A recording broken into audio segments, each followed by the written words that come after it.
Doctor Iqbal ने अपने बेटे को एक शेर लिखा है ना कि दयारे इश्क में अपना मकाम पैदा कर। वाह। बेटे को लिखा मगर ये आलम इस्लाम के लिए है। दयारे इश्क में अपना मकाम पैदा कर, नया जमाना नए सुबह शाम पैदा कर, नया जमाना नए सुबह शाम पैदा कर। मेरा तरीक अमीरी नहीं फकीरी है, मेरा तरीक अमीरी नहीं फकीरी है। खुदी न बेच गरीबी में नाम पैदा कर, खुदी न बेच गरीबी में नाम पैदा कर। अल्लाह अकबर। आज जिस पुरफितन दौर से हम गुजर रहे हैं, कान तक वो बातें पहुंचती हैं जिसे इंसान सुनना पसंद नहीं करता। आंखों के सामने ऐसे मनाजिर आते हैं जिसे इंसान देखना नहीं चाहता। आज हालात इतने बिगड़ गए कि आखिर पाबंदी लगे तो कहां लगे, समझ में कुछ नहीं आता कि छेड़ू दास्तां कैसे, हंसाऊं तो बगावत है, रुलाऊं तो बगावत है। जिस पुरफितन दौर में हम जी रहे हैं, आखिर सवाल ये उठता है कि ये समाज बदले कैसे। हम आला हजरत के मानने वाले हैं। आला हजरत के पास 14वीं सदी में 51 उलूम थे और इस सदी में 100 से जायद उलूम है। हम सरकार गौसे आजम के मानने वाले हैं। उनके पास उस सदी में 2000 उलूम व फनून थे। आज सवाल ये उठता है, हमारी कौम ने लंगर को ही सब कुछ समझा। लंगर भी खाइए ताकि जिस्म की बीमारियां दूर हो जाएं, और बुजुर्गों के इल्म से फैज़याब होइए ताकि आपकी दुनिया भी हसीन हो जाए और आखिरत भी हसीन हो जाए। आज अल्हम्दुलिल्लाह अल्लामा मंसूर साहब किबला अशरफी तेगी ने इस जलसे को, इस ताजदारे हरम कॉन्फ्रेंस और जश्ने दस्तारे हुफाज, अल्हम्दुलिल्लाह इस जलसे को सजाने का मकसद क्या है, क्यों इतने पैसे खर्च होते हैं, आखिर इसकी वजह क्या है। अल्हम्दुलिल्लाह समाज से जहालत मिटाने के लिए इल्म चाहिए, इल्म हासिल करने के लिए दरसगाह चाहिए, दरसगाह में पढ़ाने के लिए आलिम चाहिए, आलिम बनाने के लिए फिर दरसगाह चाहिए, आलिम बनाने के लिए फिर दरसगाह चाहिए। एक साहब ने मुझसे पूछा कि आला हजरत के बारे में आपका क्या ख्याल है। मैंने कहा अगर आप मेरे ख्याल को बर्दाश्त कर पाए तो मैं पेश करूं। कहा पेश करें। मैंने कहा इस सदी में चारों तरफ जो ये इल्मी फैजान नजर आ रहा है, वो बरेली के अहमद रजा का इल्म का फैजान नजर आ रहा है। नारे तकबीर, नारे रिसालत, मसलके आला हजरत, इश्क मोहब्बत, इश्क मोहब्बत। कहा मौलाना वो कैसे। मैंने कहा आला हजरत से फैज मिला सदरुश शरिया को, सदरुश शरिया से फैज मिला हुजूर हाफिज मिल्लत को, और हाफिज मिल्लत से फैज मिल रहा है पूरे आलमे इस्लाम। लोग मदारिस बनाते हैं, दरसगाहों में पढ़ाते हैं। इस सदी से 14वीं सदी से लेकर आज तक जितने मदारिस बने, जितने लोग आलिम बने, मुफ्तियान इस्लाम बने, सारे उलमा मिलकर, सारे मदारिस मिलकर बरेली के अहमद रजा की दरसगाह से फारिग होने वाला साहब एक सदरुश शरिया का मुकाबला नहीं कर सकते। लोगों ने दरसगाहें दी हैं और लोगों ने जमातें दी हैं, आलिमों की भीड़ दी है। बरेली के रजा ने जिसे दिया है तो बिहार को मलिकुल उलमा दिया है, उत्तर प्रदेश को सदरुश शरिया दिया है, साहब मेरठ के लिए अब्दुल हलीम मेरठी को दिया है। जमाने की निगाहों ने देखा है बरेली के रजा ने जो दिया, जमाना आज भी साहब उसे तलाश कर रहा है। लेकिन आज मैं आपसे जो बोलने वाला हूँ, आखिर क्या बात है? आला हजरत के मानने वाले अपने मकसद में पीछे क्यों हो गए? आज हम अपने मामलात में पीछे क्यों हैं? आखिर क्या वजह है? किस सोच की जरूरत है, किस फिक्र की जरूरत है? आज समाज में जहां पर हम खड़े हैं, क्या ये हमारे लिए अफसोस का मकाम नहीं है? हमारी कौम की बेटियां मुर्तद हो रही हैं, आखिर इसकी वजह क्या है? आज औलादें माँ को मार रही हैं, आखिर इसकी वजह क्या है? आज मदारिस के लिए दिलों में नफरत, आखिर इसकी वजह क्या है? मसाजिद से हमारी दूरी, आखिर इसकी वजह क्या है? इसका हल क्या है? तो सब मिलकर कहेंगे मौलाना, मसाजिद की हिफाजत के लिए मदरसों की जरूरत है, मकातिब की हिफाजत के लिए मदरसों की जरूरत है, खानकाहों की हिफाजत के लिए मदरसों की जरूरत है। मदरसे नहीं होंगे, आलिम पैदा नहीं होंगे। जब आलिम पैदा नहीं होंगे, समाज की इस्लाह कौन करेगा? कौम से अच्छी गुफ्तगू कौन करेगा? कौम को सिराते मुस्तकीम की बातें कौन बताएगा? जहां पर हम खड़े हैं, आज जमाना बातें कर रहा है, मौलाना माई लाइफ माई चॉइस, मैं अपनी जिंदगी अपनी मर्जी से जीना चाहता हूँ, वो चाहे मर्द हो, औरत हो, बच्चा हो, बूढ़ा हो। मैं आपसे पूछना चाहता हूँ, आपकी मर्जी क्या है? आप किस तरीके से अपनी जिंदगी गुजारना चाहते हैं? अगर आपको अपनी ख्वाहिशात की तकमील करनी है, तो क्या सिर्फ बुराइयों का दरवाजा ही आपकी ख्वाहिशात की तकमील के लिए खुला हुआ है? आज का इंसान कहता है, मौलाना हमारी भी तो ख्वाहिश कोई चीज है, आप लोग सिर्फ जो बातें करते हैं, हमारी ख्वाहिशों की तकमील कब होगी? सुल्तान रजा आपसे पूछना चाहता है, नाचना एक नौजवान की ख्वाहिश, गाना एक नौजवान की ख्वाहिश, शराब पीना एक नौजवान की ख्वाहिश, आवारगी एक नौजवान की ख्वाहिश, सर से दुपट्टा उतार करके चलना हमारी समाज की बेटियों की ख्वाहिश, बाप माँ की मर्जी से निकाह नहीं करना साहब समाज की बेटियों की ख्वाहिश, माँ बाप की ताजीम नहीं करना आज की औलादों की ख्वाहिश। सुल्तान रजा कहना चाहेगा, आप गंदे ख्वाहिशात के जरिया जीना क्यों चाहते हैं? अगर इस्लाम ने एक शराब को हराम किया है, तो दूध तेरे लिए हलाल जरूर है, शरबत तेरे लिए हलाल जरूर है, तेरे लिए खाना बिरयानी मुर्ग मुसल्लम हलाल जरूर है। आखिर तुम जायज तरीके से अपनी जिंदगी में इंजॉय क्यों नहीं करते? अपनी जिंदगी को बदलना क्यों नहीं चाहते? मैं आपसे कहना चाहूंगा, आपको अपने रूह को बदलना होगा, आपको अपने नजरियात को बदलना होगा। कहाँ गए वो नौजवान जो कहते हैं मौलाना हम अपनी जिंदगी अपनी मर्जी से जीना चाहते हैं? तो कहाँ गए वो नौजवान जो शराब के नशे में डूब गए? कहाँ गए वो नौजवान जिन्होंने जुए में घर बार हार दिया? कहाँ गए वो नौजवान जिन्होंने अपनी जवानी को अपने हाथों तबाह बर्बाद किया? आखिर इसके वजूहात क्या हो सकते हैं? इसके वजूहात सिर्फ यही है कि हमने साहब जरूरत को जरूरत नहीं समझा। एक बात जिंदगी में याद रखे, एक है मोबाइल और एक है किताब। आप कहेंगे मौलाना दोनों में फर्क क्या है? याद रखिएगा, किताबें एक दायरा बताती है, ये सीरत मुस्तफा की किताब है, ये तफसीर की किताब है, ये हदीस की किताब है, ये फिक्र की किताब है साहब, ये इल्मे बलागत की किताब है, ये शेर व शायरी की किताब है। लिखने वालों ने किताबें बड़ी लिखी, मगर एक जमाना वो भी था जब हमारे उलमा कहते थे कुरान पढ़ना नाबिल मत पढ़ना, हदीसें पढ़ना अफसाना निगारी न पढ़ना।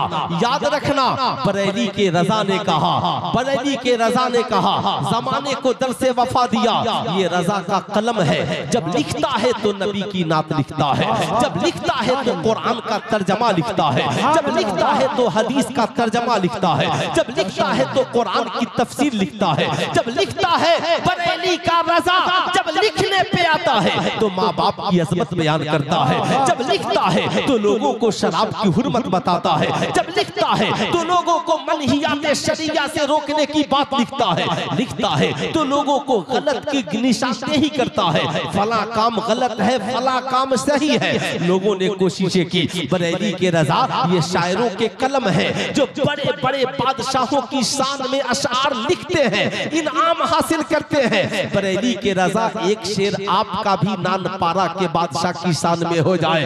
बरेली के रजा ने कहा, हाँ कलम लाओ कापी लाओ, बरेली का रजा लिखेगा, मगर नानपारा की बादशाह के शान में नहीं, बल्कि मुस्तफा जाने रहमत की शान में लिखेगा, मुस्तफा जाने रहमत की शान में लिखेगा। करूं मदह अहले दुवल रजा, पड़े इस बला में मेरी बला, मैं गदा हूँ अपने करीम का, मेरा दीन पारे ना नहीं। सवाल ये उठता है हर जलसे में मसलक आला हजरत का नारा, मगर बरेली के रजा ने ये नहीं कहा कि मैं अपनी जिंदगी अपनी मर्जी से गुजारूंगा। बरेली के रजा ने ये कहा जान है इश्क़ मुस्तफा, रोज फजू करे खुदा, जिसको हो दर्द का मजा, नाज़े दवा उठाए क्यों। बरेली के रजा ने कहा जिंदगी मेरी हो और सीरत आमिना के लाल का हो, आंखें मेरी हो हया रसूलुल्लाह की हो, सोऊं मैं मगर तरीका आमिना के लाल का हो। आखिर मैं आपसे पूछना चाहता हूँ, मेरी कौम का नौजवान तेरा नजरिया कब बदलेगा? मेरी कौम के नौजवानों तुम अपनी फिक्र को कब बदलोगे? मेरी कौम के नौजवानों बताओ तुम अपने नजरिए को कब बदलोगे?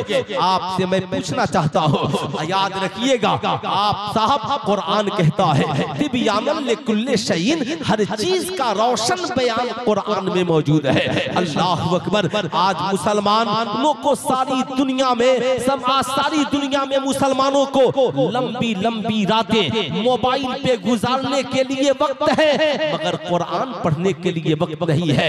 एक है जरूरत और एक है ख्वाहिश। जरूरत गरीबों की भी पूरी हो जाती है और ख्वाहिशें बादशाहों की भी पूरी नहीं होती। हजारों ख्वाहिशें ऐसी कि हर ख्वाहिश पे दम निकले, बहुत निकले मेरे अरमा फिर भी कम निकले। एक इंसान गरीब है, पैदल चलता है, सोचता है साइकिल मिल जाए, साइकिल मिल गई, सोचता है मोटरसाइकिल मिल जाए, मोटरसाइकिल मिल गई, सोचता है फोर व्हीलर हो जाए, फोर व्हीलर हो जाए, सोचता है अब जरा लग्जरियस कार हो जाए। साहब जैसे जैसे मिलती चली गई ख्वाहिशें बढ़ती चली गई। इंसान कब्र की आगोश में चला जाएगा। ख्वाहिशें न मर्दों की पूरी होंगी, ख्वाहिशें न औरतों की पूरी होंगी। याद रखिएगा, मगर जरूरत किसी की रुकती, जरूरत किसी की रुकती नहीं है। एक गरीब शख्स है, बीमार पड़ गया, पैसा इलाज के लिए नहीं है। इमाम साहब को पता चला, मौलाना मंसूर साहब को पता चला, कहा ए बस्ती वालों, अपने गांव का एक इंसान है, बड़ा नेक है, माली एतबार से कमजोर है, बीमार पड़ गया है, अच्छे इलाज की जरूरत है। क्या ही अच्छा होता हम सब मिलकर उसका इलाज करा देते। पैसे एक नहीं थे, पूरे बस्ती वालों ने जमा होकर उसका इलाज करा दिया। जरूरत गरीबों की भी पूरी हो जाती है, मगर ख्वाहिशें बादशाहों की भी पूरी नहीं होती। अगर आज हमारी कौम की बेटियां ख्वाहिशों की तकमील के लिए गलत चैनलों का इस्तेमाल कर रही है, आज हमारी कौम के नौजवान सिर्फ गंदे ख्वाहिशात की तकमील के लिए यूट्यूब पे साइट बनाएंगे, हुस्न का मुजाहरा होगा, नाचेंगे गाएंगे, न जाने क्या क्या बनाएंगे।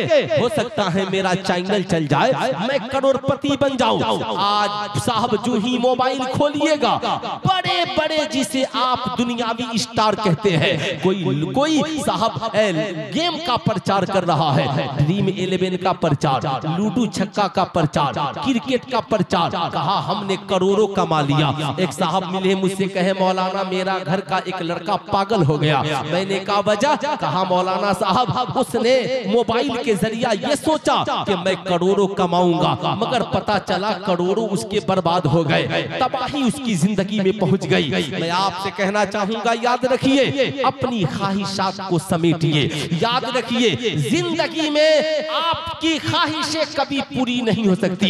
गर्मी के कपड़े हैं, जरा ठंडी के हो जाए। जलसे में आए, आपने देखा अल्लामा महबूब गौहर का बेहतरीन लीलन का कपड़ा है, क्या ही बेहतरीन कुर्ता पैजामा, क्या बेहतरीन सदरी और बेहतरीन कश्मीरी टोपी। अब आपके भी ख्वाहिशें, आपके भी दिल में ये बात बैठ गई। अब आपने भी सोचा काश मेरे पास भी ये लीलन का कुर्ता पैजामा होता, मेरे पास भी एक सदरी होती, मेरे पास भी एक बेहतरीन कश्मीरी टोपी होती। लेकिन मैं कहना चाहूंगा ना, ख्वाहिशात को समेटे, जरूरत के मुताबिक जिंदगी गुजारे। अगर आपने ख्वाहिशात को लंबा कर दिया, आप कहेंगे मौलाना फिर करना क्या होगा? यही वजह है, सिर्फ ख्वाहिशात की वजह से बेटा बाप का दुश्मन बना, ख्वाहिशात की वजह से बीवी शौहर की दुश्मन बन बन गई ख्वाहिशात की वजह से, भाई भाई का दुश्मन बन गया ख्वाहिशात की वजह से, औलादे माँ बाप की दुश्मन बन गई ख्वाहिशात की वजह से, हम एक दूसरे के दुश्मन बन गए ख्वाहिशात की वजह से। कुरान ने कहा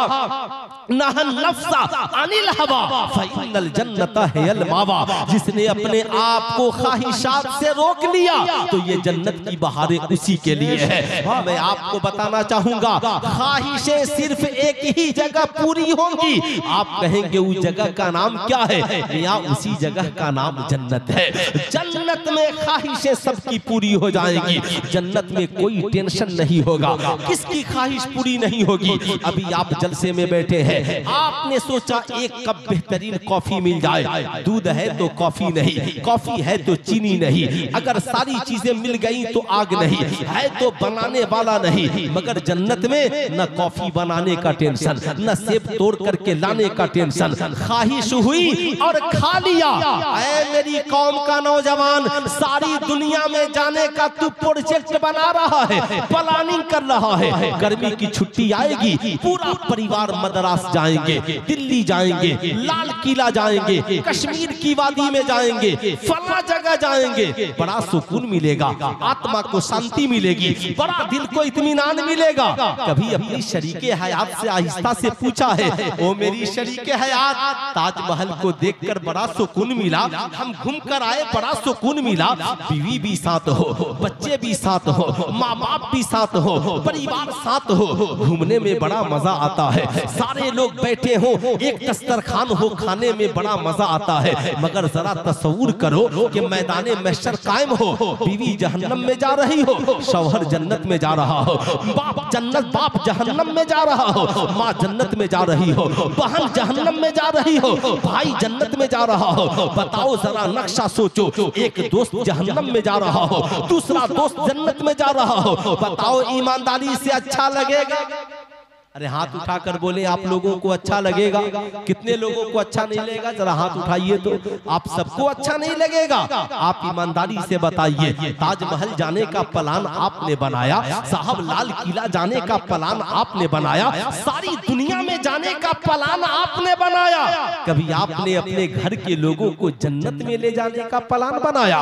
कभी जन्नत में जाने का प्रोजेक्ट तैयार किया? कभी आपने अपने घर वालों से कहा माँ कितना अच्छा होता तू भी जन्नत में होती, मैं भी जन्नत में होता? आपने कभी अपनी बीवी से कहा ए मेरी शरीके हयात कितना अच्छा होता तू भी जन्नत में होती, मैं भी जन्नत में होता? कभी आपने अपने दोस्त से कहा ए मेरे दोस्त तू चाहता है हर लम्हा मैं तेरे साथ रहूं, बता कितना अच्छा होता कि हम दुनिया में भी साथ रहते और जन्नत में भी तेरे साथ रहते। साहब आप कहेंगे मौलाना फिर जन्नत में जाने के लिए करना क्या होगा? कुरान कहता है जन्नत में जाने की एक ही राह है, आमिना के लाल के दामन को मजबूती से थाम लो, जन्नतुल फिरदौस तेरा ठिकाना हो जाएगा। नबी से इश्क करो, नबी से प्यार करो, जब बात नबी की आए तो किसी की न सुनो, नबी की पैरवी करो, नबी करीम सल्लल्लाहु अलैहि वसल्लम की सीरत को अपनाओ। साहब फिर देखो जिंदगी के मजे ही कुछ और है। लेकिन आज हमारी कौम के नौजवानों की पोजीशन आप ईमानदारी से बताइए, जिसे 2 रोटी की जरूरत है अगर 3 रोटी खा ले तो तबीयत बिगड़ेगी नहीं बिगड़ेगी? अरे बोले जरा जोर से, तबीयत बिगड़ेगी ना? कितनी रोटियां खाने से? 3 रोटियां खाने से। जाहिर सी बात है अगर एक कपड़े की जरूरत है 2-4 कपड़े पहन ले तबीयत बिगड़ जाएगी। सुल्तान रजा पूछना चाहता है हर शय को जरूरत के मुताबिक इस्तेमाल करे। बाबू हो गया, तकरीर खत्म हो गई?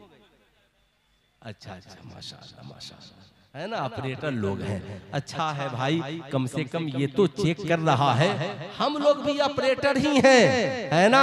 साहब अगर पता चले कि इस इंसान का ईमान अकीदा दुरुस्त है कि नहीं है तो बरेली के रजा का थर्मामीटर लगाकर चेक करते हैं कि हुस्सामुल हरमैन के बारे में इसका क्या ख्याल, हुस्सामुल हरमैन के बारे में इसका इसका क्या ख्याल है, ताकि पता चल जाए दो रंगी छोड़ दे एक रंग हो जा, सरासर मोम या फिर संग हो जा। रात में कहना चाहूंगा आप ईमानदारी से बताएं, अगर 2 रोटी की जरूरत है 3 हो जाए तो सेहत के लिए नुकसान दे। साहब 2 बूटी की जरूरत है 4 बूटी हो जाए सेहत के लिए नुकसान दे। 2 गिलास पानी की जरूरत है 4 गिलास पानी पी लो सेहत के लिए नुकसान दे। अबे पगला जब इतना जानता है तो मोबाइल की जरूरत जितनी है उतना इस्तेमाल क्यों नहीं करता है? मोबाइल की जरूरत कितनी पड़ गई? हमारी कौम की बेटी नकाब भी पहनी है, पीठ पे बेहतरीन बस्ता भी है, बैग भी है, हाथ में मल्टीमीडिया मोबाइल सेट है। मुझे ताज्जुब होता है जब मैं इदारे शरिया में दारुल इफ्ता में पढ़ता था मोबाइल की पाबंदी थी। आज कौन सी जरूरत पड़ गई? हर नौजवान के हाथ में मोबाइल, पढ़ने वाले के हाथ में मोबाइल, बेटी के हाथ में मोबाइल, बेटे के हाथ में मोबाइल। व्हाट्सएप की जरूरत कब पड़ती है? क्या कभी आपने इसके बारे में कभी सोचा? फेसबुक की जरूरत कब पड़ती है? कभी आपने इसके बारे में सोचा? साहब ताज्जुब की बात है, मैट्रिक के नौजवान को व्हाट्सएप की जरूरत क्यों है? मैट्रिक में पढ़ने वाले नौजवान को फेसबुक की जरूरत क्यों है? आखिर मैं आपसे पूछना चाहता हूँ इन नौजवानों को मल्टीमीडिया मोबाइल सेट की जरूरत क्यों है? आप कहेंगे मौलाना ऑनलाइन क्लास, सुल्तान रजा कहना चाहेगा ऑनलाइन क्लास। याद रखना जिंदगी में लॉकडाउन खत्म, ऑनलाइन क्लास को बैक कीजिए, इसे बंद कीजिए। क्लास के लिए घर में एक रूम बना दीजिए, एक कंप्यूटर या लैपटॉप लगा दीजिए। कहा मेरा बेटा ऑनलाइन क्लास यही होगा, ऑनलाइन क्लासेस यही होंगे। ये मोबाइल सरगोशी का जरिया है, ये मोबाइल तन्हाई का जरिया है, ये मोबाइल चुपके से किसी को पैगाम भेजने का जरिया है। बाप को पता नहीं है इस मोबाइल के जरिया बेटा किसे मैसेज भेज रहा है, शौहर को पता नहीं है इस मोबाइल के जरिया बीवी कैसे किसे मैसेज भेज रही है, इस साहब बाप को पता नहीं है इस मोबाइल के जरिया बेटी किसे मैसेज भेज रही है।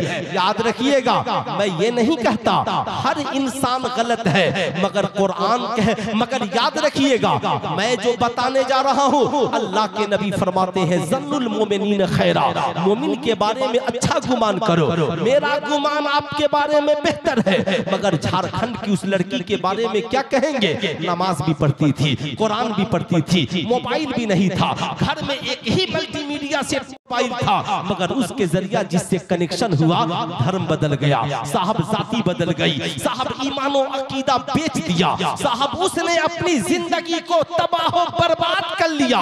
साहब ये एक मोबाइल ही तो है। मैं आपसे पूछना चाहता हूँ ऐ मेरी कौम का नौजवान, जरा सीने पे हाथ रखकर सोच, जहाँ पे गैर खड़े हैं आज वहाँ आपकी तादाद कितनी है? आप सिर्फ आज जाइए और अपनी बस्ती में मुहासबा कीजिए कि आपकी बस्ती में कितने बच्चे IPS अफसर हैं, आपकी बस्ती में कितने बच्चे अच्छे डॉक्टर हैं, आपकी बस्ती में कितने बच्चे अच्छे आलिम और अच्छे हाफिज हैं।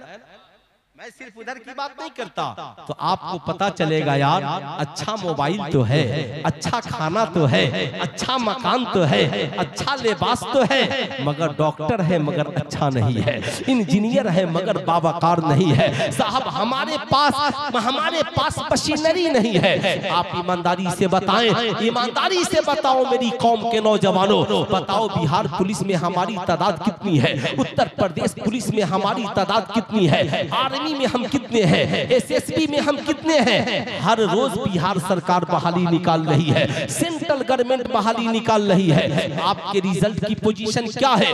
आज हर घर में मोबाइल है।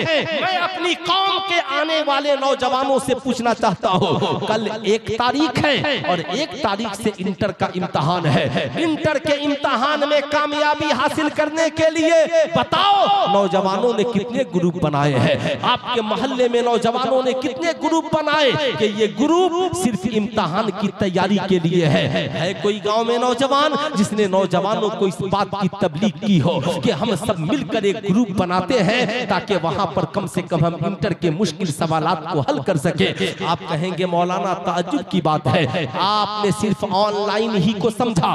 जब से हमने सिर्फ ऑनलाइन को तरजीह दी, ऑनलाइन इल्म तो मिल सकता है मगर ऑनलाइन तरबियत नहीं मिल सकती है। तरबियत के लिए ऑफलाइन होना पड़ेगा।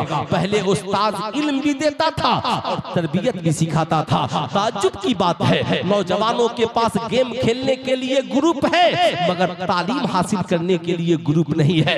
पबजी से लेकर साहब सारे गेम और सट्टा और जुआ लगाने के लिए आपके पास ग्रुप है, गंदी बातें करने के लिए और किसी को ट्रोल करने के लिए, मजाक उड़ाने के लिए आपके पास ग्रुप है, मगर आपके पास कामयाबी के लिए कोई ग्रुप? आप बताएं ईमानदारी से, कोई ग्रुप आपके पास है? आपके पास कोई ऐसी तहजीब है? आपके पास कोई ऐसा मामला है? मेरी गुजारिश है अपनी कौम के सरपरस्तों से, नौजवानों से, बच्चों बूढ़ों से, हम सब किसके गुलाम हैं? नबी के गुलाम हैं। सरकार का साथी आसमान से जमीन पर कौन बनकर आया? कुरान कहता है क़द जाअकुम मिनल्लाहि नूरुम व किताबुम मुबीन। तहकीक के आ गया तुम्हारी जानिब अल्लाह की तरफ से नूर और एक रोशन किताब, यानी नूर से मुराद मुस्तफा जाने रहमत है और किताब से मुराद कुरान है। अल्लाह ने नबी का साथी जिसे बनाया उसका नाम कुरान है, उसका नाम किताब है। ऐ नौजवान, जब तक किताब हमारा साथी था, कोई गौस बना, कोई ख्वाजा बना, कोई कुतुब बना, कोई अब्दाल बना, कोई अहमद रजा बना, कोई हाफिज मिल्लत बना, कोई मुजाहिद मिल्लत बना, कोई सदरुश शरिया बना, कोई ताजुश शरिया बना। किताब को साथी बनाइए। किसे साथी बनाना है? पूरा मजमा हाथ उठा करके बोलिए, किसे साथी बनाना है? किताब को। किसे साथी बनाना है? किताब को। किताब को अपनी जिंदगी का साथी बनाइए, हर मैदान में कामयाब होंगे। लेकिन आपने किताब को बगल में दबा दिया, मोबाइल को अपना साथी बना लिया। शैतान हर हमला, हर वक्त इंसान का खुला हुआ दुश्मन है। एक नौजवान मैट्रिक की तैयारी के लिए किताब लेकर बैठा और हाथ में मल्टीमीडिया सेट मोबाइल है। जो ही एक सफा पढ़ा, शैतान ने कहा जरा व्हाट्सएप देख ले दोस्त ने क्या कहा है। अब जो ही किताब खोली, जब तक के किसी दूसरे का फोन, जो ही किताब खोली, जब तक के तीसरे का फोन। ऐ मेरी कौम का नौजवान, याद रखना गलत रवि से मनाजिल का बोध बढ़ता है। मुसाफिरों रवि से कारवां बदल डालो। अगर आपका हश्र यही रहा, आपने अपने मामलात को नहीं समेटा, आप पूछिए बेटी मोबाइल की जरूरत है ना, फिर मल्टीमीडिया सेट किया, तुम जाएगी कोचिंग या स्कूल तो यही न पता करना है कि तुम कहां हो, तो ये सादा मोबाइल भी तेरे लिए काफी है। क्या कल जब मोबाइल नहीं था तो लोग नहीं जीते थे? क्या जब कल हमारे हाथों में मल्टीमीडिया सेट मोबाइल नहीं था तो हम नहीं जीते थे? जीते थे। मगर आज अफसोस है, हमें ये तय करना होगा मोबाइल किसे इस्तेमाल के लिए दिया जाए और किसे इस्तेमाल के लिए नहीं दिया जाए। इसलिए मेरा मशवरा है, पाकिस्तान के एक अजीम मुफक्किर ने कहा कि याद रखिएगा, कल का जो इंसान था आज से 40-50 साल पहले, वो 30 बरस की उम्र में उसे जितनी मालूमात होती थी, आज के लड़के लड़कियों को उतनी मालूमात 15 बरस की उम्र में है। अब याद रखिएगा, जो चीजें उन्हें 30 बरस के बाद जिन चीजों की जरूरत पड़ती थी, आज उन्हें 15 बरस के बाद ही जरूरत पड़ रही है। यही वजह है इस्लाम ने कहा कि याद रखना, बेटा या बेटी जब बालिग हो जाए तो निकाह जल्दी कर देना। अब ताज्जुब की बात है, आज तो साहब हुकूमतें बार बार उम्र बढ़ा रही है, 18 से 20, 20 से 22, 22 से 25, मगर इसके पास हुनर जो है, ख्वाहिशात जो है साहब, ये 56 साला है, 45 साला है। जाहिर सी बात है, जब वक्त से शादियां नहीं होंगी समाज बिगड़ेगा, जब वक्त से शादियां नहीं होंगी रिलेशनशिप बिगड़ेगा। इसलिए जैसे इंसान की सेहत के लिए ग़िज़ा की जरूरत है, वैसे ही इंसानी सेहत की तक़द्दुस के लिए वक्त पर निकाह की जरूरत है। अगर आपने निकाह वक्त पे नहीं किया, मगर आज लोग 40 साल बाद कमाएंगे तब निकाह करेंगे, 50 साल बाद कामयाब होंगे तब निकाह करेंगे, 30-35 साल बाद कामयाब होंगे तब निकाह करेंगे, और बड़ा बड़ा मल्टीमीडिया सेट उसके हाथों में पकड़ा देंगे। इस्लाम ने कहा इसकी रोकथाम जरूरी है। वरना याद रखिएगा, ये जो जिनसी, ये जो साहब नफसानी ख्वाहिशात की मार है, कल अंधेरी कोठरी में बह जाएगी और किसी बाप की इज्जत नहीं रह पाएगी। इसलिए मैं आपसे कहूंगा, अगर आज आपने जाविया मुकम्मल नहीं किया, अगर आज आपने इस पे कंट्रोल नहीं किया, आप ईमानदारी से बताएं, एक दौर वो भी था जब बाप उंगलियां पकड़ के सुबह को बच्चों को खिलाता था, 1 घंटा 2 घंटा, साहब ये किताब है, ये पढ़ो, ये खेलो। बाप शाम को बच्चों को वर्जिश कराता था। अब तो बड़ा आसान है, एक घर में जाइए, बाप अलग मोबाइल में बिजी, बेटा अलग मोबाइल में बिजी, बड़े अलग मोबाइल में बिजी, छोटे अलग मोबाइल में बिजी। पहले बूढ़ों को चश्मा लगता था, जब से मोबाइल आया है बच्चों की आंखों में चश्मा देखने को मिल रहा है। ताज्जुब की बात है, मगर आप सब भूल गए। याद रखिएगा, मेरी आपसे गुजारिश है, अगर आपने इस पे कंट्रोल नहीं किया और आपने ये सोचा बेटा मोबाइल में पढ़ता होगा, शैतान उसे पढ़ने नहीं देगा, बेटी मोबाइल में पढ़ती होगी, शैतान उसे पढ़ने नहीं देगा। इसलिए कि शैतान इंसान का खुला हुआ दुश्मन है, वो शैतानी चाल चल के इसे जरूर भगाएगा, नफरत की आंधी और हवा में बहा देगा। इसलिए आप जरूरत महसूस करें और घर को पाबंद बनाएं। मोबाइल, सारा मोबाइल घर में जब शाम का वक्त हो तो रख दिया जाए। एक मोबाइल माँ या बाप के पास चालू रहे, सारे बच्चे वक्त पे सोने के लिए जाएं। पढ़ने का टाइम हो तो मोबाइल साइलेंट मूड में हो। दोस्त का फोन आए, बोल देना, अपने बेटे से कह दीजिए, बोल देना कि मगरिब बाद जब मैं घर चला जाऊं तो मेरे बाप का नंबर है, ये फोन कर लेना, ये मेरी माँ का नंबर है, इस पे फोन कर लेना, ये मेरे बड़े भाई का नंबर है, उस पे फोन कर लेना। ठीक है साहब, कोई जरूरी नहीं है। आपसे मैं कहना चाहूंगा, अगर आपने ऐसा नहीं किया तो किसकी इज्जत कब लूट जाएगी इसका कोई ठिकाना नहीं है। यही वजह है आज जरूरत इस बात की है कि आप ये तवज्जो करें। मदारिस में कितने % बच्चे पढ़ते हैं? मदारिस में 1% बच्चे पढ़ते हैं, मगर कसम खुदा की जब पढ़कर निकलते हैं और बावकार बनकर निकलते हैं तो मदरसे का एक बच्चा पूरे गांव में इनकलाब लाने के लिए काफी होता है।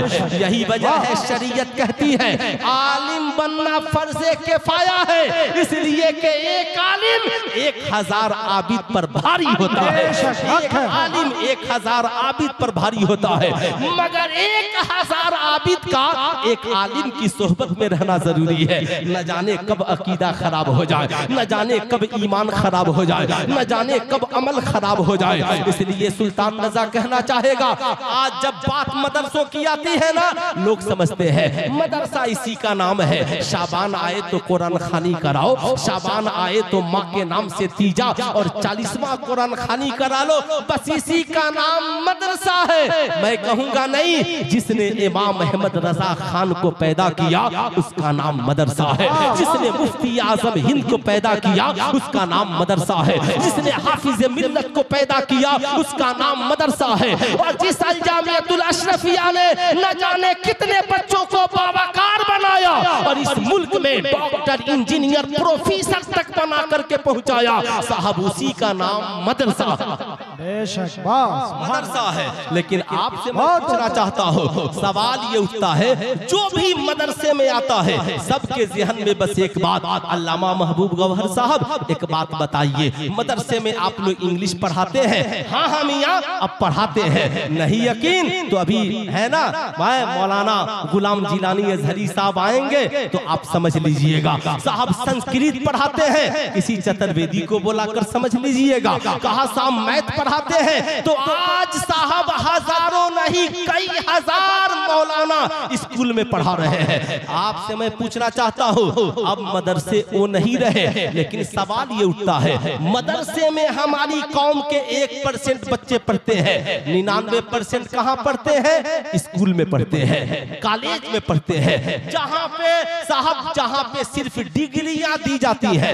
मैट्रिक डिग्री है, इंटर डिग्री है, साहब बीए डिग्री है, मैट्रिक की डिग्री पे फला नौकरी, इंटर की डिग्री पे फला नौकरी, बीएड की डिग्री पे फला नौकरी, डीएलएड की डिग्री पे फला नौकरी, फला काम पे फला नौकरी। अब ये साहब डिग्रियां तो मिल गई, मगर उस डिग्री वाले को ये पता नहीं है हलाल क्या है और हराम, हलाल क्या है और हराम क्या है।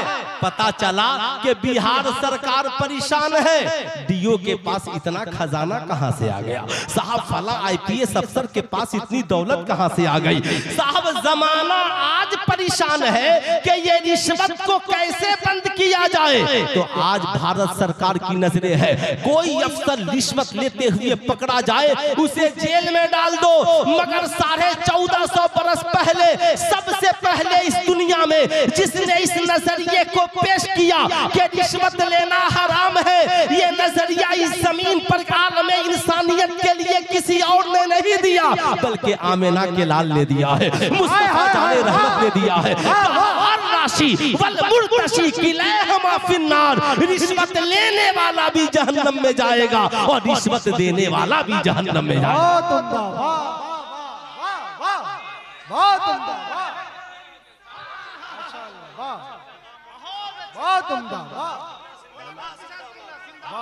नारे तकबीर, नारे रिसालत, अज़मत-ए इस्लाम, रिफ़ात-ए इस्लाम, शौकत-ए इस्लाम।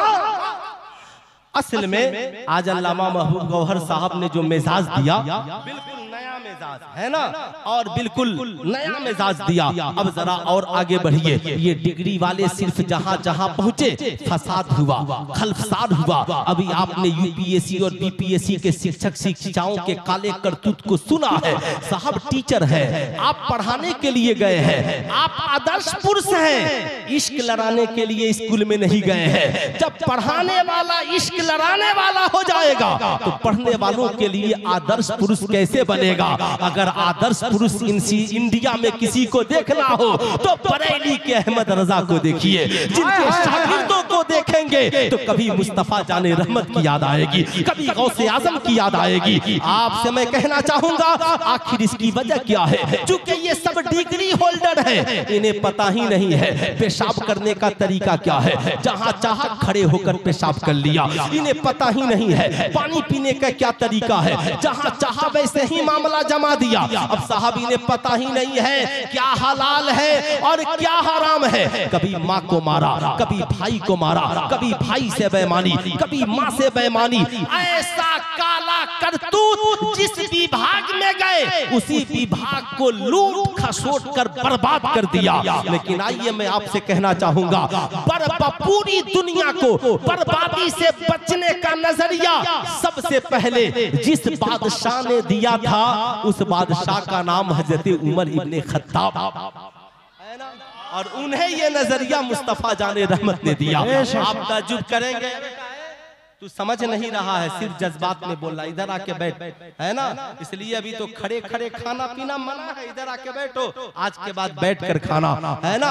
गौर से सुनिएगा, आज अगर कोई सिर्फ एक गांव का मुखिया हो जाए तो बेहतरीन स्कॉर्पियो होनी चाहिए, बेहतरीन एकदम लीलन का व्हाइट कुर्ता पैजामा होना चाहिए, बेहतरीन रायबन का चश्मा होना चाहिए।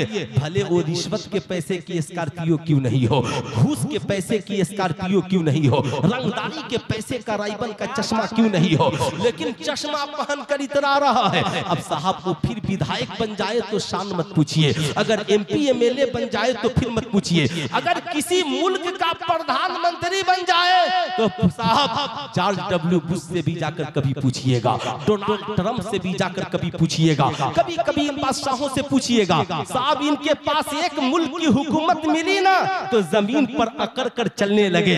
अल्लाह ने कहा इन्नल्लाह ला युहिब्बुल मुतकब्बिरीन, बेशक अल्लाह तकब्बुर करने वालों को पसंद नहीं करता, नहीं करता। साहब थोड़ी सी ताकत मिली, अपने आप को सुपर पावर समझने लगे। उन सुपर पावर को पता नहीं है, नमरूद ने भी सोचा था इब्राहिम खलीलुल्लाह के सामने सुपर पावर बन जाऊंगा। आग लगा दी, कहा इसी आग में खलील तुझे भी जला दूंगा, तेरे मिशन को जला दूंगा, तेरे दीन को जला दूंगा, तुझे जला दूंगा। आग लगा दी और साहब हजरत इब्राहिम खलीलुल्लाह को उठवाकर आग में डलवा दिया। रब ने कहा या नारा कूनी बरदम व सलामन अला इब्राहिम, ऐ आग इब्राहिम पे ठंडी हो जा। सलामती के साथ आग जलती रही, इब्राहिम चलते रहे, आग के शोले भड़कते रहे, रब के खलील चलते रहे। तो रब जिसे बचाए उसे नमरूद की आग नहीं जला सकती, और लॉस एंजलिस में रब आग लगा दे तो सुपर पावर की ताकत उसे कभी बुझा नहीं सकती। वाह वाह, नारे तकबीर, नारे रिसालत, अज़मते इस्लाम, रिफ़ाते इस्लाम, फैज़ाने सरकारे सुरकाई, फैज़ाने मखदूमे बिहार। रब फरमाता है मेरे बंदे मैंने तुझे ढील दी है, इस ढील को अपनी बहादुरी मत समझना। इन्ना बतश रब्बिका लशदीद, तेरे मौला की पकड़ बहुत सख्त है। अब नतीजा क्या निकला? सिर्फ इनके पास डिग्रियां हैं, जिस महकमे में गए लूट खसोट का बाजार गर्म कर दिया। साहब नौकरी हो गई तो बेटी वाले को लूट रहा है जहेज के नाम। बिल्कुल सही बात। थोड़ी सा इल्म हो गया, दौलत हो गई तो ये दौलत वाला दौलत वाले को लूट रहा है। अजीब इत्तेफाक क्यों? इसलिए कि इनके पास सिर्फ डिग्रियां हैं। आप कहेंगे सुल्तान रजा फिर इन डिग्री वालों के साथ क्या किया जाए? मैं कहूंगा बेशक डिग्रियों की जरूरत है, मगर ये डिग्री वाले समाज का अच्छा इंसान तभी बनेंगे जब इनके पास डिग्रियां भी कॉलेज की हो और सीरत आमिना के लाल की हो, सीरत मुस्तफा जाने रहमत की हो, ताकि इन्हें पता चले हलाल क्या है, हराम क्या है। जमाना आज कह रहा है शराब पीना गलत है, जना करना गलत है, जुआ खेलना गलत है, ताश के पत्ते को हाथ में लेना गलत है, रिश्वत मांगना गलत है, सूद खाना गलत है, किसी पे जुल्म करना गलत है। जमाना आज कह रहा है, 1400 बरस पहले इस्लाम ने कहा महबूब बता दीजिए हलाल क्या है और हराम बेशक, हलाल क्या है और हराम क्या है। अब आप कहेंगे मौलाना फिर किया क्या जाए? आज जब मदरसे की बात आती है ना, सब के सब हिसाब किताब के लिए पहुंच जाते हैं, ये काम वो काम फला काम। मैं कहूंगा जहां आपके बच्चे 99% पढ़ते हैं, कभी उन कॉलेजों का भी हिसाब लीजिए, कभी आप उन स्कूलों का भी हिसाब लीजिए, आप कभी उन कॉलेजों के भी करीब जाइए, स्कूलों के करीब भी जाइए, जाकर पूछिए कॉलेज के प्रोफेसर साहब मेरी बेटी तो आवारा नहीं थी, सर पे दुपट्टा रहता था, क्या बात है सर से दुपट्टा उतर गया? मेरा बेटा शराबी नहीं था, कॉलेज में आने के बाद शराबी कैसे बन गया? अरे ये मेरा बेटा ये तो कभी आंख नहीं दिखाता था, ये माँ को गालियां कैसे देने लगा? कहेंगे जाओ जाओ हम किताबें पढ़ाने आए हैं, हम सिलेबस पूरी कराते हैं, सिलेबस पढ़ाते हैं। आपके बच्चों को किरदार और इखलाक नहीं पढ़ाते, मगर हमारी कौम का कोई बच्चा भूले से मदरसे में पढ़ने चला जाए तो हमारा आलिम उसे किताब भी पढ़ाता है, साथ में नबी का किरदार भी पढ़ाता है। हमारी कौम की बेटियां अगर मदरसे में पढ़ने चली जाएं, हमारी आलिमा उसे किताब भी पढ़ाती है और साथ में सैयदा खातून जन्नत का किरदार भी पढ़ाती है। आज सबसे बड़ी हमारी कमजोरी ये रही, आज पूरे इंडिया में साहब क्रिश्चियनों की तादाद बड़ी मुख्तसर है, मगर हर बड़े शहर में उसके अपने स्कूल है कि नहीं है? अरे बोलिए है कि नहीं है? क्रिश्चियन के स्कूल में क्या उसके भजन के अलावा दूसरे का भजन होता है? बोलिए ना जरा, नहीं होता। क्रिश्चियन 2% हर बड़े शहर में उनका स्कूल, मगर आपकी तादाद इतनी है, आपका अपना इस्लामिक मॉडल स्कूल क्यों नहीं है? आप मत बनाइए इंटर तक बीए तक, कम से कम इस्लामिक मॉडल प्ले स्कूल तो एक बनाइए जहां कौम का हर बच्चा बच्ची ईमान अकीदे की हिफाजत के साथ अपनी इज्जतो आबरू और हलालो हराम को तो समझ सके। आप ईमानदारी से बताएं क्यों नहीं बनाते, आखिर इसकी वजह क्या है? आपने इसके बारे में कभी कोई फैसला क्यों नहीं किया? आपसे मैं पूछना चाहता हूँ, चकबिक्की में इतना बड़ा इदारा दारुल उलूम है ना, मदरसा कादरिया गुलशने मदीना, ये इतना बड़ा इदारा चला रहा है, मगर आपकी सोच बड़ी महदूद है। आप सोचते हैं छोड़ो, ज़कात फितरा रमजान में दे देंगे, 10-20 गरीब बच्चे होंगे वो पढ़ लेंगे। अरे साहब नहीं, इस सोच से मदरसा मत चलाइए। क्या उस तालीम की आपको जरूरत नहीं है? इस मदरसे को आप मजबूती के साथ इस्तेमाल कीजिए। आप इसको इसकी शक्ल को बदलिए। दारुल हिफ्ज़, दारुल क़िरात, नर्सरी से लेकर 5 तक कम से कम इस्लामिक मॉडल प्ले स्कूल का कयाम कीजिए, तब जाकर कोई अफसाना रमेश के साथ नहीं जाएगी। लेकिन उसके लिए पहले आपने आपको बदलना होगा। दिल के फफोले जल उठे सीने के दाग से, और घर को आग लग गई घर के चिराग से। जब आपके पास अपना एजुकेशन पॉइंट नहीं होगा, आपकी बेटियां मैट्रिक पास करने के लिए गैरों के इंस्टीट्यूट में जाएंगी। जब आपके पास अपना कोई साहब हुनर प्रोग्राम नहीं होगा, तो आपकी बेटियां गैरों के हुनर प्रोग्राम, गैरों के इंस्टीट्यूट में सीखने के लिए जाएंगी। कहां गए हमारी कौम के अमीर? या आपकी दौलत किस दिन किस काम के लिए? जब हमारी कौम की बेटियों की इज्जत न बच सके। आपकी ये सरबत किस काम के? जब ये कौम की बच्चियों के काम ना आ सके। आप ईमानदारी से बताइए, हम जितने मुसलमान यहाँ पर बैठे हैं, हमारे घरों में ज़कात की रकम ईमानदारी से कितने लोग निकालते हैं?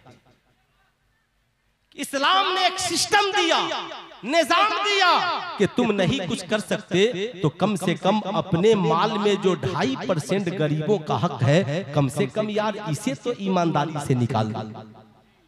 आप ईमानदारी से बताएं, अगर हर बस्ती में 100 घर है और 100 घर में 100 औरतें हैं, तो कौन ऐसी औरत होगी जिसके पास 1-2 लाख का जेवर नहीं होगा? अब आप बताएं ईमानदारी से, अगर 1 लाख का जेवर है तो 2,500 रुपए ज़कात बनते हैं कि नहीं बनते हैं? आप 100 औरतों के ज़कात तोड़ लीजिए। अगर साहब 4 औरतें हैं, 4 औरतें होंगी तो 400 औरतें हो जाएंगी। फिर आपके पास LIC के ज़कात। आप कम से कम अपनी जिंदगी में कुछ करने को सोचिए। तो मैं कहता हूँ, अगर एक बस्ती के लोग मेहरबान हो जाए तो एक इल्मी किला चलाया जा सकता है साहब, एक इल्मी माहौल बनाया जा सकता है। आखिर हर घर से पैसे स्कूल कॉलेज में खर्च हो रहे हैं, मगर आपका अपना कोई इस्लामिक मॉडल स्कूल नहीं होता। आपके पास अपना कोई एजुकेशन पॉलिसी नहीं है। मैं कहूंगा इन उलमाए किराम के साथ और दानिशवराने कौम के साथ आपकी एक जहदी होनी चाहिए, और कौम की बच्चियों को कैसे बचाया जाए, कौम के नौजवानों को कैसे बताया जाए, इस मुल्क की सभ्यता और मोहब्बत भरा जो माहौल है, इसे बिगड़ने से कैसे बचाया जाए। हमें 2-4 कदम इसके लिए चलना होगा, हमें 2-4 कदम इसके लिए बढ़ना होगा।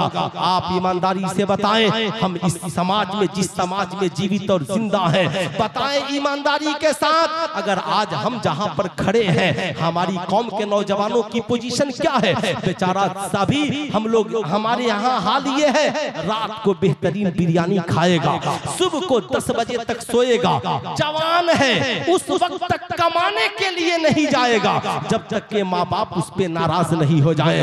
जवानी सोकर गुजार देगा और जाकर बुढ़ापे में कहेगा मौलवी साहब ताबीज लिख दीजिए, कोई काम नहीं बनता है।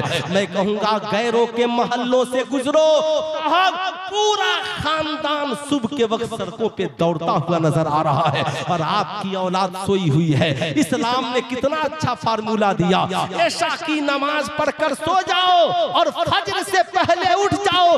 जो कौम ऐशा बाद सोए और फजर से पहले उठकर नमाज पढ़कर दौड़ने वाली हो जाए, बताओ जिंदगी में उसे कामयाबी से कोई रोक सकता है? अरे बोलिए, ईमानदारी से कामयाबी से कोई रोक सकता है? ऐ नौजवानों, अपने मुस्तकबिल को टारगेट करो।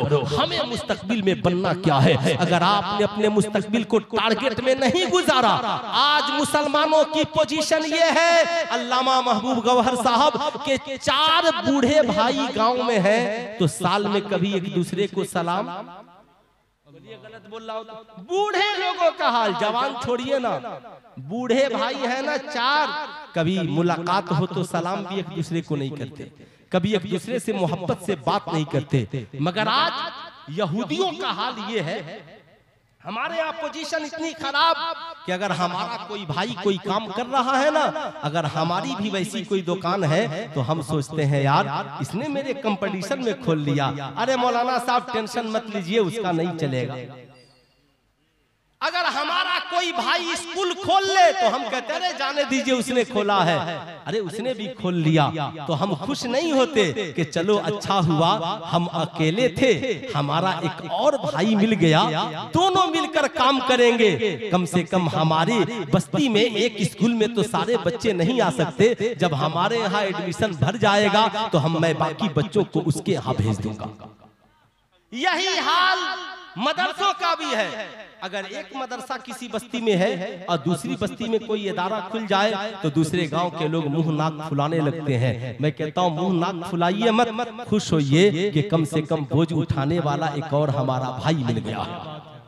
यहूदियों की हालत ये कि उनका एक ही कैंपस और 10 बिजनेस एक ही जगह, एक काउंटर पर बैठे हैं। अगर एक माल बिक गया ना किसी का तो उस माल को पैक करना है और सब फ्री बैठे हैं तो सब मिल जाए और मिलकर सब पैक कर रहे हैं। क्यों भाई आपका ये बिजनेस नहीं है? का खाली बैठे हैं, भाई को सहारा दे रहे हैं।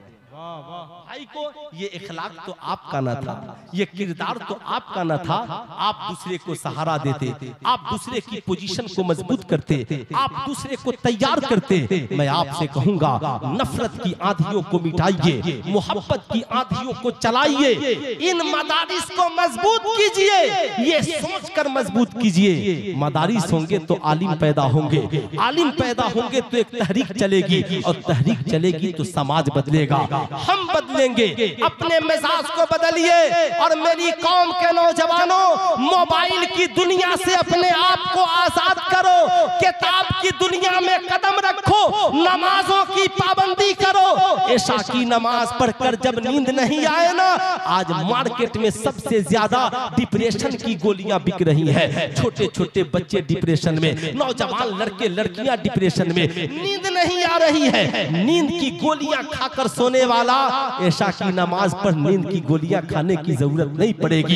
दिल बेचैन हो तो रुदो सलाम पर नींद की गोलियां खाने की जरूरत नहीं पड़ेगी। मैं तो कहता हूं मैट्रिक इंटर में पढ़ने वाला नौजवान, रात को नींद ना आए ना, अपनी किताब लेकर पढ़ते हुए लेट जा, 10 मिनट में तुझे नींद आ जाएगी। सुबह को उठकर फज्र की नमाज पर सड़कों पे दौड़, इतना दौड़ और जिंदगी को टारगेट बना।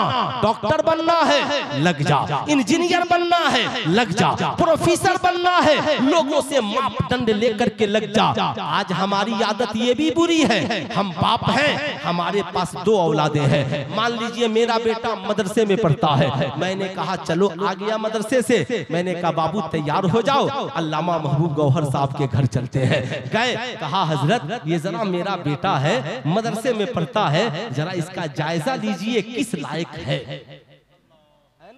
आप कभी टेस्ट नहीं लेते ना, तो आप लें, जरूर लें। हजरत ने कहा हाँ ये लड़का पढ़ तो रहा है, ठीक है, ज़हीन है, ऐसा करे इसे ये पढ़ लेना तो हजरत मौलवी के बाद DLED करा दे, इधर इसका रुझान है, PPSC की तैयारी करा दे। उसके बाद ये लड़का शेर व शायरी की भी शौक रखता है तो साहब इसे शायर भी बना दे।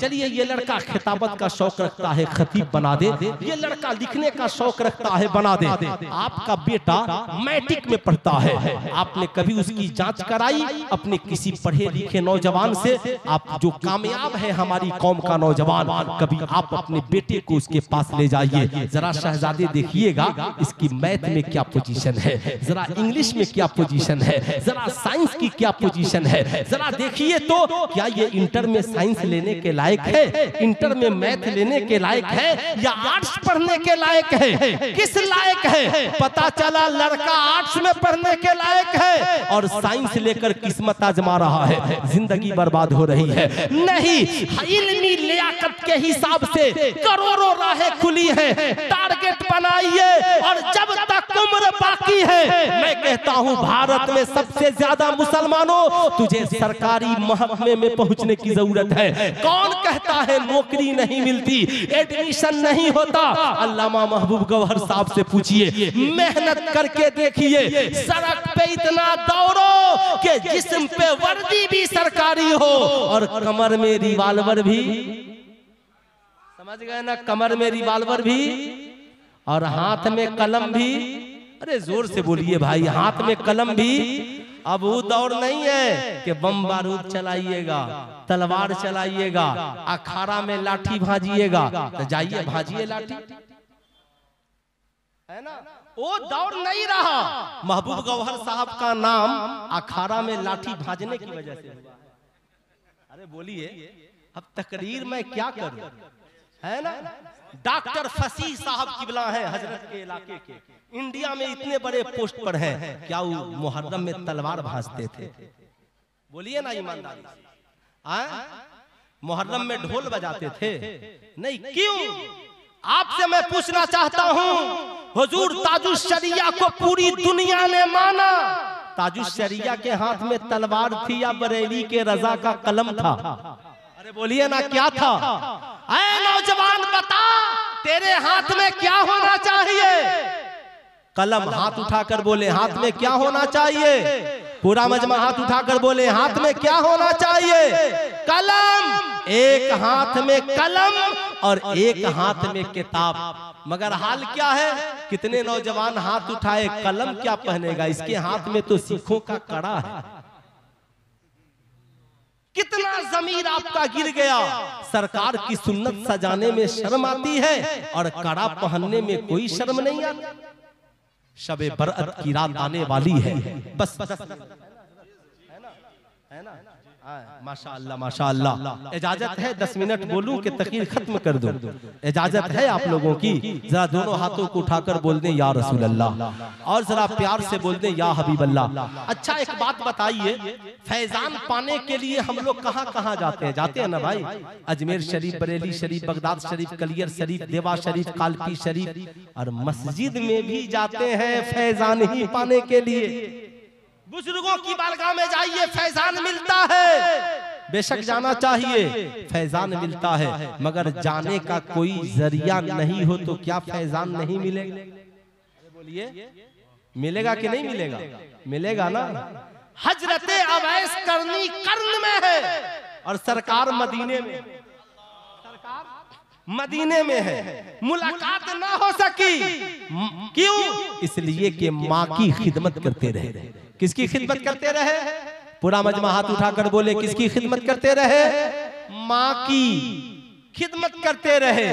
माँ ने दुआ कर दी, मौला मेरा अवैस तेरे हबीब की मोहब्बत में मस्त रहता है, मैं भी मस्त रहती हूँ, फैजान जारी हो जाए। जमाने की निगाहों ने देखा, अल्लाह के नबी ने कहा, उमर मेरे विसाल के बाद ये जुब्बा ले जाकर मेरे अवैस को कर्न में देना और कहना मेरी उम्मत की बख्शिश के लिए दुआ करे। सुल्तान रजा कहना चाहेगा, फैजान यहीं से जारी हो जाएगा। आप दिल से माँ की खिदमत में लग जाए, बाप की खिदमत में लग जाए, भाई बहन की खिदमत में लग जाए, उलमा की खिदमत में लग जाए, बीवी बच्चों की खिदमत में लग जाएं, यकीन के साथ खिदमत में लग जाएं, फिर देखे कमाल। शबे बरअत की रात आने वाली है, आने वाली है ना शबे बरअत की रात। ये किस कौन महीना चल रहा है? शाबान का। शबे बरअत की रात आने वाली है। शबे बरअत की रात बख्शिश की रात, मगफिरत की रात, जहन्नम से छुटकारे की रात। मगर कुछ लोग ऐसे हैं जिनकी उस रात में भी बख्शिश नहीं होगी। नंबर 1 माँ बाप का नाफरमान। कौन? माँ बाप का। नंबर 2 दायमी शराब पीने वाला, हमेशा शराब पीने वाला। नंबर 3 जानी, जो जना करने से तौबा न कर ले। नंबर 4 एहसान करके एहसान जताने वाला, है ना। इनकी बख्शिश नहीं। इसलिए मैं आपसे कहूंगा, आप नमाज पढ़ने जाते हैं ना, आप रोजा रखते हैं, हज करते हैं, ज़कात करते हैं, नेकियां करते हैं। रमजान का महीना भी आने वाला है, उससे पहले अपनी बूढ़ी माँ को राजी कर लें, अपने वालिद को राजी कर ले, अपने मामलात को दुरुस्त कर ले। ऐसा ना हो कि शाबान का महीना आया और दिल महबूब गौहर साहब, मौलाना मंसूर साहब, है ना, इन बुजुर्गों का दुखाया और माफी फेसबुक पे मांग रहे हैं। दिल इनका दुखाया, दिल माँ बाप का, भाई का दुखाया और माफी फेसबुक पे जिन लोगों को मेरी जात से तकलीफ पहुंच गई हो वो मुझे माफ कर दे, मगर एक बार भी माँ से माफी नहीं मांगता, एक बार भी नहीं मांगता। मैं कहूंगा मेरी कौम के शहजादों, इस्लाम कहता है जिसका तूने दिल दुखाया है पहले उससे माफी मांग, जब वो मान जाएगा तो रब भी मान जाएगा, रब भी मान जाएगा। अल्लाह अल्लाह। रमजान का मुबारक महीना आने वाला है, उससे पहले साहब शबे बरअत की रात जब आए ना, उससे पहले शराबी है शराब से तौबा कर ले, जुआरी है जुआ से तौबा कर ले, जानी है जना से तौबा कर ले, किसी को आपकी जात से तकलीफ पहुंची हो उससे मामलात साफ सुथरे कर ले। और रमजान का मुबारक महीना आने से पहले रमजान की तैयारी कर ले।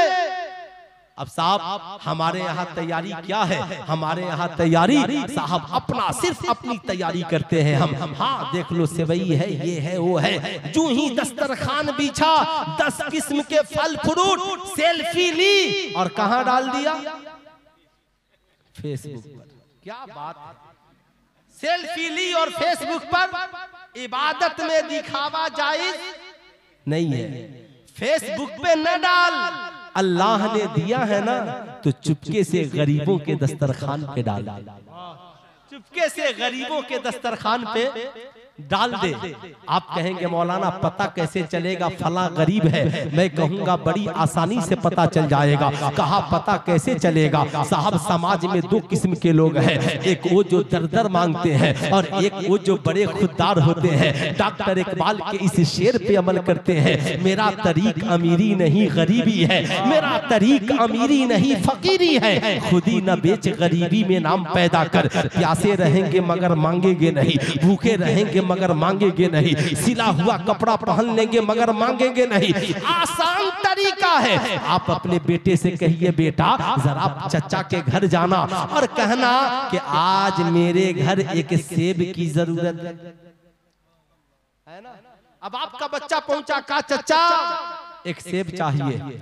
साहब गरीब था ना, कहेगा शहजादे माफ करना आज मेरे घर सेब नहीं है। बेटा आ गया, क्या हुआ? कहा सेब नहीं है।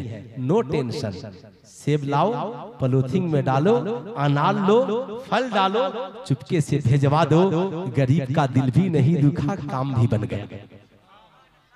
आप चाहते हैं ना कि आपके रोजे मकबूल हो, साहब दिखाने की जरूरत नहीं है। साहब जब एक फाहिशा औरत जंगल से गुजर रही हो और कुत्ते को प्यास लगे पानी पिला दे तो खुदा उसकी खताओं को माफ कर देता है। तो जो बंदा किसी रोजादार को इफ्तार करा दे खुदा उसे कितना माफ करेगा। हम लोग सिर्फ बुजुर्गों के मानने वाले हैं। हिंदुस्तान के सबसे बड़े वली का नाम हजरत ख्वाजा गरीब। अरे हाथ उठाकर बोले हजरते ख्वाजा गरीब, हजरते ख्वाजा गरीब। आज कुछ लोग जानते हैं कि शायद ख्वाजा गरीब नवाज है ना, सिर्फ उन्होंने मुर्दे को जिंदा कर दिया, जोगी जयपाल को उड़ा दिया, खराऊ को उड़ा दिया। ये सारी करामतें बाद में है। इतने बड़े जबरदस्त तालीम के जब उनके उस्ताद हरम में लेकर पहुंचे और हजरत ख्वाजा गरीब नवाज ने इल्मे तफसीर बयान करना शुरू किया तो उलमाए हरम ने कहा हुजूर मोइनुद्दीन को कुछ दूर दिन छोड़ दीजिए ताकि अरब के उलमा इनके इल्म से फैज़याब हो सके। वाह वाह, नारे तकबीर, नारे रिसालत, फैज़ाने गरीब नवाज। इतने बड़े आलिम, इतने बड़े जबरदस्त तालीम। हजरत ख्वाजा गरीब नवाज ईद का दिन है। किसका दिन है? और ईद आने वाली है, फिर मेरी और आपकी मुलाकात भी नहीं होने वाली है। ईद आने वाली है, आप भी याद रखें, खुशी का मतलब ये नहीं है कि मेरी होंठ में पान हो और हम खुश, हमारे जिस्म पे रंगीन कपड़ा, हम खुश नहीं। बुजुर्गों के उर्स में जाने वालों, ख्वाजा गरीब नवाज के मिशन को अपनाने वालों, सुल्तान रजा तुझसे कहना चाहेगा, ख्वाजा गरीब नवाज के इस मिशन को भी अपनाओ। निकले हैं ईद की नमाज पढ़ने के लिए, देखा एक गरीब और नाबीना बच्चा सड़क किनारे खड़ा है, आंखों में आंसुओं के कतरात है। करीब पहुंचे, कहा क्या हुआ? कहा मेरा बाप भी होता तो नए कपड़े पहनाता, मेरी बाप भी होती तो मेरी जिंदगी में खुशियां होती। हजरत ख्वाजा गरीब नवाज उसकी हथेली को पकड़ते हैं, घर लाते हैं, गुस्ल कराते हैं, साफ सुथरा करते हैं और अपना कपड़ा उसे पहनाते हैं और पहना कर लेकर ईदगाह पहुंच जाते हैं। जमाने को दरसे वफा देते हैं। ऐ हजरत ख्वाजा गरीब नवाज के मानने वालों, ईद का बहुत सुनहरा मौका आने वाला है। जब तेरे घर ईद आए ना, 5000 का जींस पहनने की जरूरत नहीं है, 19000 का जूता पहनने की जरूरत नहीं है। मेरी कौम की माओ बहनों, तुम भी सुन रही हो तो सुनो, 5000 का लहंगा और 5000 का कपड़ा और 5000 के ड्रेस पहनने की जरूरत नहीं है। पता करो मेरे मोहल्ले में कौन गरीब है जिसके पास कपड़ा नहीं है। ये कोशिश करो, 5000 है ना, 4 मोहल्ले के गरीब लोगों को भी साथ ले लो। चलो चलो आज ईद की मार्केटिंग करके आते हैं। वो कहेगा पैसे नहीं है, कहा टेंशन ना लो, पैसे नहीं है तो क्या हुआ, मेरे साथ चलो। उन्हें लेकर जाना, चुपके से दुकानदार को पैसे देना, कहा 5 जोड़े कपड़े दो, इन चारों को पहले दो और इन्हीं की तरह मुझे भी एक जोड़ा दे दो, ताकि उनकी ईद पहले हो जाए, मेरी ईद बाद में हो। उनकी ईद तो एक दिन की होगी, मगर उनकी दुआओं से तेरा पूरा साल ईद में बदल जाएगा। पूरा साल ईद में बदल जाएगा, उनकी दुआएं मिलेंगी, जिंदगी ईद में बदल जाएगी। इसलिए मेरी गुजारिश है आपसे, आप 2 काम जरूर करें। एक तो ये रमजान का मुबारक महीना आने वाला है, ज़कात की पाबंदी का अहद कर ले, गरीबों का हक है, पहुंच करके रहे। दूसरी गुजारिश, हर बस्ती में इस्लामिक एजुकेशन पॉइंट होना चाहिए। आप अपने नेताओं से कहिए हमें सड़क नहीं चाहिए, हमें साहब वृद्धा पेंशन मत दीजिए, मगर हमारी कौम के नौजवानों के लिए एक एजुकेशन पॉइंट कायम कर दीजिए, एक आर्मी कोचिंग सेंटर खोल दीजिए, यूपीएससी बीपीएससी के लिए साहब एक कोचिंग सेंटर का इंतजाम करा दीजिए, हमारी बच्चियों के लिए सेपरेट तालीम का इंतजाम करा दीजिए, जिन्हें मुअल्लिमा पढ़ाए बेटियां पढ़ती हुई नजर आए। अगर हम तालीम में जिस दिन मजबूत हो गए, इंशाअल्लाह बाजू हमारे होंगे और कलम हाथ में सरकारी होगा। जिस दिन आपने इस पे मिशन बना लिया कि हाथ मेरा हो, कलम सरकारी हो, उस दिन आपको कामयाबी से कौन रोक सकता है। मगर आपको मिशन बनाना होगा। इन मदारिस को खूब मजबूत कीजिए, इन मदारिस को खूब आबाद कीजिए, वरना याद रखिए साहब, डॉक्टर इकबाल ने कहा, नहीं तेरा नसीमन कसरे सुल्तानी के गुंबद पर, तू शाहीन है बसेरा कर पहाड़ों के चट्टानों पर। आपने याद किया होगा, आज हमारा बरादरे वतन 800 किताबों का लेखक मर गया वृद्धा आश्रम में, जहाँ पे ओल्ड होम में मर गया। बेटा अंतिम संस्कार में ना आया, बेटी पूछने के लिए नहीं आई। बहुत पढ़े लिखे थे, वजह ये थी कि उनके पास डिग्रियां थीं मगर संस्कार नहीं था, किरदार नहीं था। इस्लाम कहता है मेरे दामन में आ, हम तुझे इल्म भी देंगे और मुस्तफा जाने रहमत का किरदार भी देंगे। इसलिए आज के बाद ये नहीं कहना माई लाइफ माई चॉइस, बल्कि आज के बाद ये कहिए जिंदगी हमारी हो और सीरत मुस्तफा जाने। पूरा मजमा हाथ उठाकर बोले, जिंदगी हमारी और सीरत मुस्तफा जाने रहमत की हो।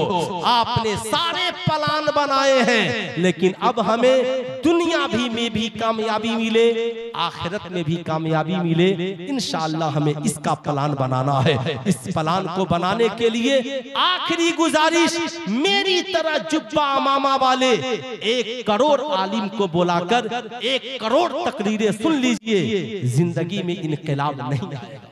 आप कहेंगे मौलाना फिर आप क्यों आए? इनकलाब तब आएगा जब आप अपने इलाके के इन आलिमों का सही इस्तेमाल कीजिए, इन आलिमों का सही इस्तेमाल कीजिएगा, वरना लाखों जलसे खर्च होंगे। आप मुझे 500 मत दीजिए, ले जाइए, मगर जब आपका संडे का दिन आए ना तो अपनी बस्ती के इमाम साहब अच्छे किसी अच्छे आदमी से राब्ता कीजिए, हजरत आधे घंटे का वक्त मेरे घर दे दीजिए, काम क्या करना का दीन सीखना है। कहा ठीक है, आप अपने घर में साहब औरतों को पर्दे में आप खुद बैठ जाइए। आलिम साहब आ गए, इस्तकबाल, बैठाइए, चाय पिलाइए। हजरत अच्छा बताइए क्यों बुलाया है? कहा हजरत इसलिए बुलाया है ताकि आज हमें ये बता दीजिए मर्द के वुजू करने का तरीका क्या है और औरतों के वुजू करने का तरीका क्या है। अब उसमें दूसरों को शामिल मत कीजिए। एक दिन सीख लिया, दूसरी छुट्टी का दिन आया, औरतों के नमाज पढ़ने का तरीका मर्दों के। फिर छुट्टी का दिन आया, माँ बाप पे बच्चों का हक और बच्चों के ऊपर माँ बाप का हक।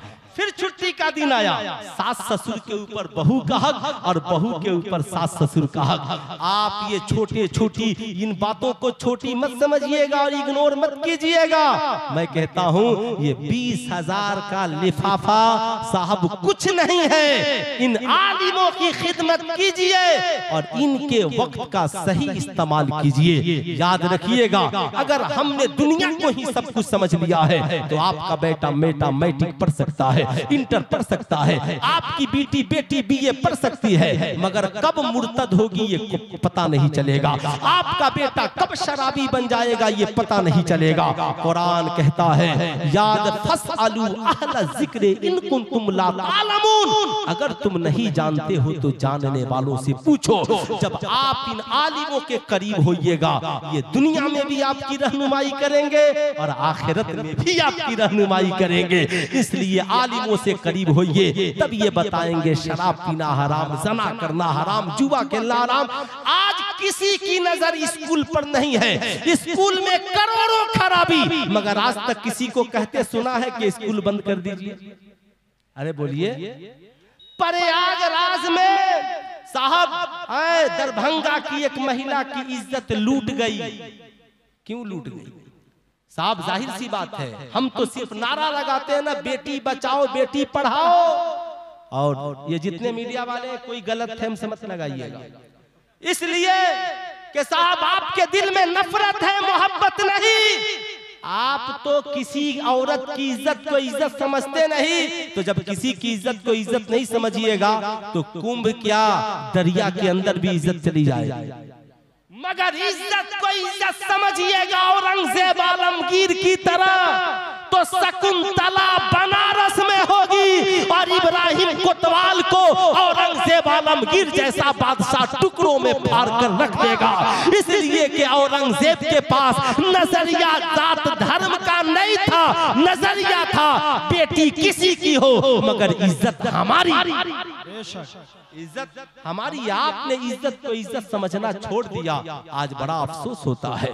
आज इसलिए इस साहब है वो क्या कहते हैं, मैं आईना हूँ दिखाऊंगा दाग चेहरे का, जिसे बुरा लगे वो सामने से, है ना, जिसे बुरा लगे वो सामने से।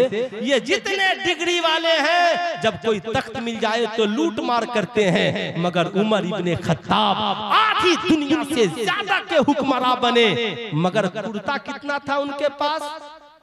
एक कितना कुर्ता था? एक रोज जुमा के दिन खुतबा देने आने में 5 मिनट की देरी हो गई ना, तो आधी दुनिया से ज्यादा के हुक्मरान थे। जब आए ना तो सहाबा ने पूछ दिया उमर 5 मिनट की देरी क्यों? तो उमर इब्ने खत्ताब की आंखों में आंसू आ गए। कहा आंसू आ गए, रो पड़े। कहा मेरा राज खुल गया। कहा क्या हुआ? कहा उमर के पास एक ही कुर्ता था और आज मेरी बीवी ने धुल दिया था, मैं इसे सूखने का इंतजार कर रहा था। आज ही दुनिया के हुक्मरान हैं, मगर एक कुर्ता फिक्र है आखिरत की, फिक्र है आखिरत की। इसलिए मैं आपसे कहूंगा, आप सर जोड़कर उलमा से, दानिशवराने कौम व मिल्लत से साहब अगर न संभलोगे तो मिट जाओगे ऐ हिंदी मुसलमानों। तुम्हारी दास्तां तक भी न होगी दास्तानों में। आप वहीं आपको खड़े होकर लड़ना है। ये दौर एजुकेशन की लड़ाई का है, इल्म की लड़ाई का है। हर रोज अखबार में कंपटीशन निकल रहा है। 23,000 की भर्ती है, 40,000 की भर्ती है। वही तो आपका असल कंपटीशन का मैदान है। साहब इखलाको वफा के साथ, इस्लामी तालीमात के साथ अपने आप को इल्मी मैदान में इतना ऊंचा कीजिए, रिजल्ट निकले ना, एक एक पन्ना आपके नाम से भर जाए। लेकिन शर्त यह है हमारी तैयारी पूरी हो, हमारी तैयारी मुकम्मल हो। बुजुर्गों ने तालीम की राह में कितनी मेहनतें की, आखिर हम क्यों नहीं करते? इसलिए बुजुर्गों का मिशन ये नहीं है सिर्फ लंगर खाओ और खा करके सो जाओ। बुजुर्गों का मिशन ये है लंगर खाओ, इस नियत से खाओ जिस्म में जाए तो बीमारी दूर हो जाए, कल्ब में जाए तो कल्ब पुरनूर हो जाए, है ना। ये जिंदगी का मिशन बनाए। ये मदारिस इस्लामिया अल्हम्दुलिल्लाह ये अजीमुशान इदारा, इसका हर हाल में ख्याल रखें। अल्लामा मंसूर साहब किबला का खूब खूब साथ दे, इस इदारे को ऊंची उरूज तक पहुंचाए। मालिक व मौला की बारगाह में दुआ है अल्लाह रब्बुल इज्जत हमें